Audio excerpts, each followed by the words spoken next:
Sir जिस तरह आप कह रहे हैं वैसे ये कंपनी के लिए ठीक नहीं है। जो प्रेजेंटेशन मैंने दी है वो कंपनी के लिए बेस्ट है, तो आप उसका गो हेड दें, हम शुरू कर सकते हैं। बॉस मैं हूँ या आप हैं?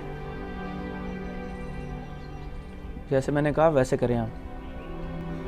अगर आप बेहतर जानते हैं, मेरी जॉब भी जानते हैं, तो फिर आप खुद कर सकते हैं।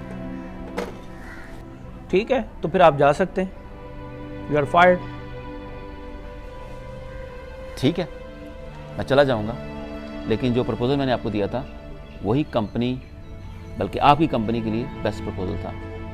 और आपको जाते जाते ये बताना चाहता हूँ कि इंसान और अल्लाह में यही फ़र्क है कि इंसान की एक बात ना मानी जाए तो इंसान को अपनी ज़िंदगी से निकाल देता है, और अल्लाह की हम रोज़ाना कितनी बातें नहीं मानते आप समेत, फिर भी वो रोज़ाना हमें रिस्क मुहैया करता है और वही मुझे रिस्क देगा।